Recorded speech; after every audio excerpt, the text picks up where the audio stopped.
ये चुनाव नहीं आसान, बस इतना समझ लीजिए, ये ओबीसी का दायरा है, ये समझ लीजिए। मैं कहावत इसलिए स्टार्ट कर रहा हूँ कि ओबीसी पे अटक गई। जी हाँ, पहले तो मध्य प्रदेश सरकार ने सीधे सीधे चुनाव की लिए जो 2019 का परिसीमन था, आरक्षण था, उसको निरस्त कर दिया गया।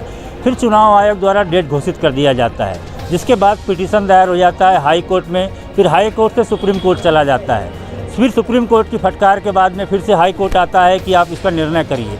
हाई कोर्ट जो है वो इस पर विराम लगा देता है कि मैं 3 तारीख को सुनवाई करूंगा, जिसको लेकर फिर सुप्रीम कोर्ट में याचिका दायर हुई थी। याचिका में मामला अटक जाता है ओबीसी पर जवाब मांगा जाता है। इस पर ओबीसी जवाब के लिए 7 दिनों के अंदर राज्य सरकार के लिए चुनाव आयोग जो है उनसे मांग लेता है जवाब। कहीं ना कहीं पे फिर आनंद फानन में चुनाव आयोग द्वारा जो है ओबीसी सीट जितनी भी थी उस पर होल्ड लगा दिया जाता है। कहीं ना कहीं पे अब ये देखना दिलचस्प हो गया, होल्ड लगने के बावजूद भी जो होल्ड लगी हुई है, मेरे विजुअल पे आप देख सकते हैं। इस समय पे हम जनपद पे खड़े हुए हैं, आप देख सकते हैं लगातार पे किस प्रकार से भीड़ यहाँ पर मौजूद है, क्योंकि ओबीसी का सीधे 17 तारीख तक जो फार्म लेनी थी वो वहाँ पे उनको बाकायदा सुरक्षित रखने का आदेश दे दिया गया है। उसके बाद जो फार्म नामांकन भरे गए हैं, उस नामांकन को जो है अब अगली डेट क्या निकल कर आती है या फिर उसमें क्या निर्णय लिया जाता है, ये देखना दिलचस्प होगा। लेकिन कहीं ना कहीं पे पर्चा दाखिल करने वाले जो हैं उनकी राय क्या है, उनका मशवरा क्या है, वो क्या सोचते हैं सरकार के रवैये के बारे में, क्योंकि वो चुनाव की जो प्रक्रिया हो रही है वो होगी या नहीं, कहीं ना कहीं संशय बना हुआ है। तो हमारे साथ में कुछ लोग जुड़ेंगे और उनसे हम जानने का प्रयास करेंगे कि अगर वो पर्चा भर रहे हैं और सरकार की नीति के बारे में वो क्या सोचते हैं। हाँ बताइए, क्या नाम है आपका, क्या बोलना चाहते हैं? मैं सिहावल विधानसभा से इंद्रेश कुमार पटेल। मैं किसी भी सरकार का, चाहे कांग्रेस हो या बीजेपी हो, मैं किसी की बुराइयां नहीं निकालूंगा, क्योंकि हमारे जो देश की जनता है, जो नागरिक हैं, उनको अपने नागरिकता का आरक्षण तो है। रही बात सरकारों की, अगर जनता जो हमारे देश की है, जो नागरिक है, अपने पक्ष का, अपने हिस्सा का अगर भाग लेके, और हर व्यक्ति जो अगर ओबीसी का व्यक्तिगत विरोध हो रहा है, ओबीसी के सभी लोग एकजुट हो करके, एक यूनिटी बना करके हर एक जिला कलेक्टर को ले जा करके एक ज्ञापन दे। अगर सुनवाई नहीं होती है, सुप्रीम कोर्ट ने अगर 3 तारीख के लिए न्याय को रखा है, 3 तारीख को अगर सुनवाई नहीं होती है तो हम अलग से एक विरोध और एक ज्ञापन भी सौंपेंगे जिला कलेक्टर को। अगर उस पर भी सुनवाई नहीं होती है, आप क्या चुनाव के बारे में क्या कहना चाहते हैं? मैं चुनाव के बारे में ये बोलना चाहता हूँ, जो 27% का आरक्षण था, उनकी सीटें आरक्षित की जाए। अगर नहीं होती है, हम उस पर ऑब्जेक्शन लेंगे और सरकार के ऊपर ऑब्जेक्शन लेंगे, चाहे वो कांग्रेस की हो या बीजेपी की हो। हम किसी का सिर्फ कहना है ओबीसी का आरक्षण 27% मिलना चाहिए, सो मिलना चाहिए। हमारे साथ कांग्रेस पार्टी के कार्यवाहक अध्यक्ष भी हमारे साथ में जुड़े हुए हैं, रमेश पटेल जी। मैं उनसे जानने का प्रयास करूंगा जिस प्रकार से उठापटक हो रही है और ओबीसी के साथ में सीधे सीधे होल्ड कर दिया गया है, उनका विचार क्या है। रमेश जी, क्या है, आप क्या मानते हैं? सबसे पहले तो मैं आपको बताना चाहूँगा, ये आरएसएस और भाजपा की सोची समझी चाल है। अगर आरक्षण ख़त्म नहीं करना था तो जो कांग्रेस सरकार में आरक्षण और परिसीमन हुआ था उसको रद्द क्यों किया, सबसे पहली बात। दूसरी बात, अगर सुप्रीम कोर्ट में जो रिट याचिका लगी थी उसमें कहीं भी ओबीसी आरक्षण का जिक्र नहीं है। सरकार की गलत जानकारी पेश करने की वजह से ओबीसी आरक्षण खत्म हुआ है, जो सरासर गलत है, न्याय संगत नहीं है, संविधान के खिलाफ है।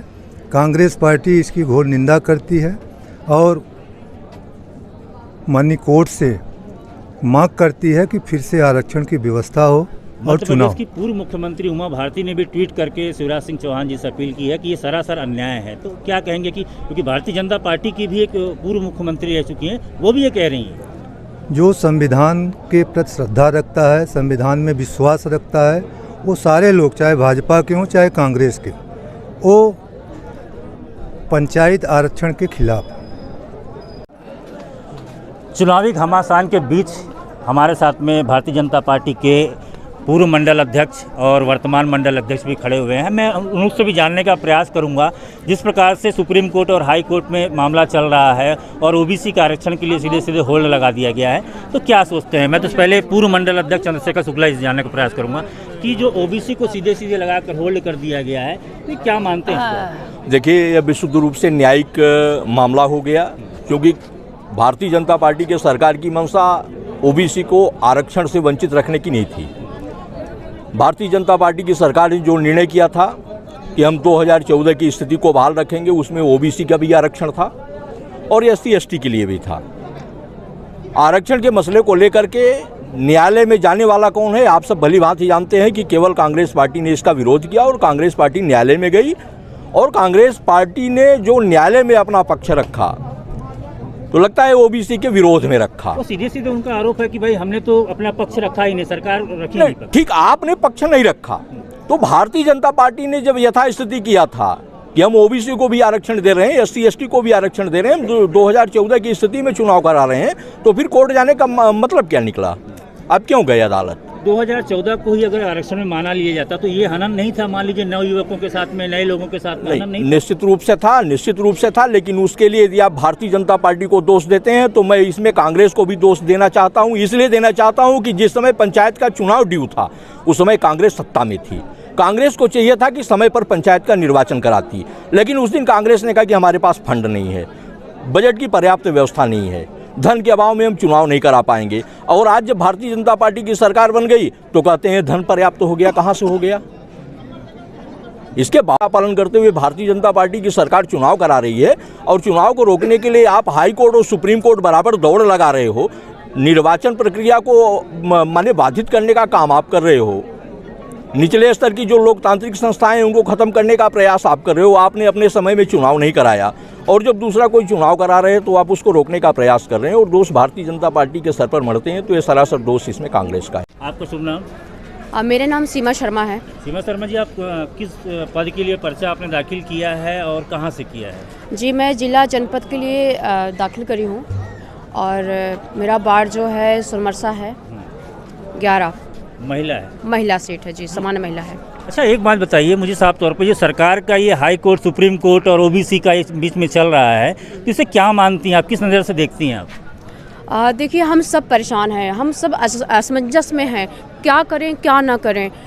हमें जिला पंचायत सदस्य का चुनाव लड़ना था, मैं जनपद का फॉर्म भर रही हूँ क्योंकि हमारा जो अमिलिया वार्ड है वो पिछड़ा है। अभी 14 के देखा जाए तो जो 19 में जो हम तैयारी कर रहे थे, जो 19 के आरक्षण पे वो जो है अनारक्षित सीट थी, तो उसमें हम चुनाव लड़ रहे थे। अभी जब ये फिर से 14 का जो ला दिए और फिर इसके बाद अब ओबीसी को होल्ड कर दिया, इसमें हम सब परेशान हो रहे हैं कि किसका फॉर्म भरें किसका फॉर्म ना भरें। मतलब ये हम बहुत सरकार की बहुत घोर निंदा करती हूँ और हम सब उम्मीदवार हैं जो वो सरकार की घोर निंदा करते हैं इस निर्णय से। क्या ये संविधान की हत्या हो रही है? क्या वो सरकार को संविधान के बारे में नहीं पता है कि किस तरीके से चुनाव कराना चाहिए, किस तरीके से जो रोटेशन है उसको कैसे फॉलो किया जाता है? सरकार सब जानती है, बस ये है कि जनता को गुमराह कर रही है और दूसरे पार्टी के ऊपर हावी होने का काम कर रही है ताकि जनता गुमराह हो। जनता गुमराह नहीं हो सकती है क्योंकि जनता देख रही है और आने वाला जो विधानसभा है उनका अब जनता हम सब अच्छे से जवाब देंगे। बात करूं, कहीं ना कहीं अगर मैं बात करूं कि युवा भी परेशान है, महिला भी परेशान है और लोग भी परेशान हैं जो इनका रवैया है, तो क्या लगता है सीमा जी, चुनाव जिस प्रकार से इन लोग का चल रहा है कि भी सीधे सीधे ओबीसी पे लगा दिया गया है, जिसपे उमा भारती भी पूर्व मुख्यमंत्री ने जो है वो ट्वीट करके शिवराज सिंह से मांगा है, अभी इनका सत्र चलेगा, इसके बाद जो होल्ड कर दिया गया है इसको खोला जाएगा, तो क्या परिसीमन का लगता है या फिर लगता है कि वाकई में 2021 का चुनाव संपन्न हो पाएगा 2022 तक में? मुझे लगता तो है चुनाव होगा, लेकिन कोई सिस्टमेटिक तरीके से चुनाव नहीं होगा ये, क्योंकि ये बिल्कुल उलझाने वाला काम किया है सरकार ने और उलझाया हुआ है। और देखिए, जिस तरीके से बोल रहे हैं कि ओबीसी को सीट को हम होल्ड करते हैं, फिर इसका हम निर्णय लेंगे, आरक्षण करवाएंगे। अरे पूरा आप आरक्षण करवाइए ना, क्या दिक्कत है आपको? आप एक डेट को होल्ड कर दीजिए, आप इस डेट को, जैसे हमारा जो कौन सा 28 जनवरी को हमारे यहाँ चुनाव है, इसको टाल दें, 28 जनवरी को आगे चुनाव को टाल दें थोड़ा थोड़ा। तो क्या है, पूरा आरक्षण करवा के सही प्रक्रिया से काम करें ना। ये क्या है, ओबीसी को होल्ड कर रहे हैं। और जहाँ पर मैं कहती हूँ कि जहाँ पर अगर 14 में ST/SC था और फिर उनका ST/SC आ गया है, उनको तो अगर वहाँ सामान्य कोटा आना रहा होगा, वहाँ तो नहीं आया होगा। 3 साल तो इनको मौका ऑलरेडी दिया जा चुका है, 3 साल, 2 साल बचे हैं, तो 2 साल में क्या कहना चाहते हैं? 2 साल को श्रमदान दे देना चाहिए था। 8 साल इनको दिया गया है, तो फिर इनको दोबारा मौका नहीं मिलना चाहिए। हाँ, कि वही चुनाव फिर से लड़े आकर के, दूसरे व्यक्ति को, दूसरे उम्मीदवार को मौका मिलना चाहिए। को आप क्या संदेश देना चाहेंगे? अब मैं सरकार को ये संदेश देना चाहती हूँ कि यह जो है संविधान के खिलाफ है और हम सब परेशान हैं और सरकार के निर्णय से। देखिए कुछ ऐसा क्या होता है, जो पार्टी से जुड़े हुए हैं वो एक नियम दायरे में बंधे होते हैं, वो उम्मीदवार अपनी आवाज़ नहीं उठा पा रहे हैं, उनका हक छीन रहा है, लेकिन वो अपनी आवाज़ को उठा नहीं पाते क्योंकि उनको पार्टी से निकाल दिया जाएगा। अगर बीजेपी पार्टी के लोग अगर अपनी आवाज़ उठाते हैं कि ये हमारा जो हक नहीं मिल रहा है तो उनको पार्टी से निकाल दिया जाएगा क्योंकि उनकी खिलाफत हो जाएगी इसमें। तो उनके पार्टी के ही उम्मीदवार उनके ऊपर अपनी मतलब हक के लिए उनके ऊपर आवाज़ नहीं उठा पा रहे हैं, तो कुछ ये भी कमी है। और हम लोग कितना करें, हम लोग कितना मतलब बोलें। देखिए साफ तौर पर सीमा जी का ये भी कहना है कि जो भारतीय जनता पार्टी के कार्यकर्ता हैं, ज़मीनी स्तर कार्यकर्ता हैं या नेता हैं, इस विषय पर बोलने के लिए कोई तैयार नहीं हो रहा है, सामने होकर खड़े नहीं हो रहा है कि वाकई में संविधान के खिलाफ ये चुनाव हो रहा है या भी जो भी हो रहा है। आइए हम और लोगों का भी जानने का प्रयास करेंगे कि उनका राय क्या है। चालू है, चाहे कांग्रेस के हों चाहे बीजेपी के हों, आरोप प्रत्यारोप जो ओबीसी के लिए है, अब वो ये सीधे सीधे सहानुभूति लेने के चक्कर में है कि हम ओबीसी के साथ में हैं, चाहे वो भारतीय जनता पार्टी हो चाहे कांग्रेस हो। लेकिन जिस प्रकार से उनके साथ में हनन हुआ है, मेरे साथ में मंडल अध्यक्ष सोनबरसा हैं, मैं उनसे जानने का प्रयास करूंगा क्या मानते हैं इसको आप। जिस प्रकार से आरक्षण को भारतीय जनता पार्टी ये कहती है कि मैं उनकी हितैषी हूँ और कांग्रेस कहती है मैं हितैषी हूँ, तो अब इनका क्या होगा क्योंकि सीधे सीधे होल्ड पर रख दिया गया। नहीं, हम हितैषी की बात, हितैषी सब हो सकते हैं, हम तो पहले से ही हितैषी थे। लेकिन जब सरकार का सुप्रीम कोर्ट का निर्णय आया तो 24 से 48 घंटे तक किसी भी कांग्रेस पार्टी के किसी भी प्रवक्ता का कोई बयान ओबीसी के पक्ष में नहीं आया। हमारे यहाँ के पूर्व मुख्यमंत्री आदरणीय कमलनाथ जी थे, उन्होंने भी 48 घंटे के अंदर कोई ट्वीट नहीं किया कि सुप्रीम कोर्ट ने गलत किया कि भारतीय जनता पार्टी ने गलत किया। ये सब उनकी सोची समझी राजनीति है। हम ज़्यादा इसलिए नहीं कह पाएंगे कि जिस समय आदरणीय जी बता चुके, कमलनाथ जी की सरकार थी, उन्होंने आरक्षण करवाया, उन्होंने परसीमन भी करवाया, जो परसीमन गलत था उन्होंने परसीमन करवाया, ही सीमित रह गया। हमारे यहाँ के प्रभारी मंत्री थे, सिर्फ हमारे इस जनपद को 3-4 को 6 कर दिए और जिले में या और प्रदेश में कहीं नहीं था। लेकिन उसको करवाने के बाद आप चुनाव करवा सकते थे, तो चुनाव से आप भाग गए। अब हमारे पास समय आया, कोरोना काल था, हम खाली हुए, हम चुनाव कराने लगे, तो फिर आप हाई कोर्ट गए, हाई कोर्ट से सुप्रीम कोर्ट गए। अब जब सुप्रीम कोर्ट कोई आर्डर कर रही है तो उसमें हम लोग क्या बोल सकते हैं, ये तो सुप्रीम कोर्ट का आर्डर है। और हमने ना पिछड़ा वर्ग का विरोध किया, न ST/SC का, हम सब के साथ में हैं। मध्य प्रदेश वो हमारी पूर्व मुख्यमंत्री हैं, हमने अभी देखा, सीएम से बात भी की है उन्होंने। मैं भी कह रहा हूँ किसी के साथ अन्याय नहीं होनी चाहिए। हम ओबीसी हों, चाहे हरिजन हों, चाहे आदिवासी हों या कि सामान्य हों, सब एक हैं। एक कांग्रेस बांटने का काम कर रही है, हम बांटने का काम नहीं कर रहे हैं। उनको क्यों हाई कोर्ट जाने की जरूरत थी, क्यों सुप्रीम कोर्ट चले गए, और जब सर्वोच्च न्यायालय का निर्णय आ गया तो हम क्या कर सकते हैं।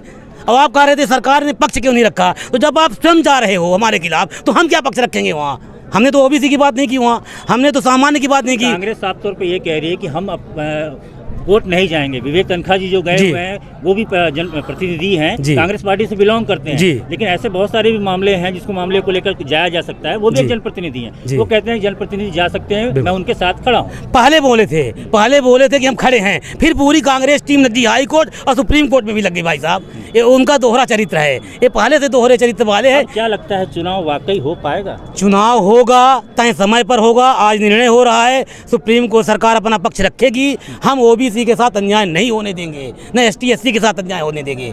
ये हमारे सरकार का साफ रुख है। अभी शाम तक में कोई न कोई डिसीजन आएगा। पूर्व मंडल अध्यक्ष से भी हमारी बात हुई, वर्तमान मंडल अध्यक्ष से बात हुई। साफ तौर पर यह है कि तय समय सीमा जो दी गई है उस पर चुनाव होगा। कहीं ना कहीं पे जो ओबीसी सीट के लिए कहीं सुरक्षित किया गया है, उसका डिसीजन शाम तक कुछ ना कुछ निकल कर आता है। अब देखना दिलचस्प होगा कि निकल कर क्यों बाहर क्या आता है, क्योंकि जो प्रथम चरण का चुनाव है वो 6 तारीख को है और जो द्वितीय चरण का है वो 28 का। जो हम लोग सियाबल में खड़े हुए हैं वो 28 पर जाएंगे, लेकिन जो प्रथम का चुनाव होना है उसकी समय सीमा बहुत कम दी गई है, क्योंकि 3 तारीख को भी हाई कोर्ट ने दिया है कि 3 तारीख को मैं फैसला सुनाऊंगा। कहीं ना कहीं पे ओबीसी पर आकर अब सारा चुनाव जो है अटक गया है। कहीं ना कहीं अब ये 2021 और 22 का पंचायत चुनाव इतिहास गवाह कर देगा मेरे हिसाब से। जिले से मैं राजू गुप्ता, कैमरामैन राज भौर के साथ। हाँ, हमारे चैनल को सब्सक्राइब करें, घंटी का बटन दबाना न भूलें, जिससे नई अपडेट आपको समय समय पर मिल सके।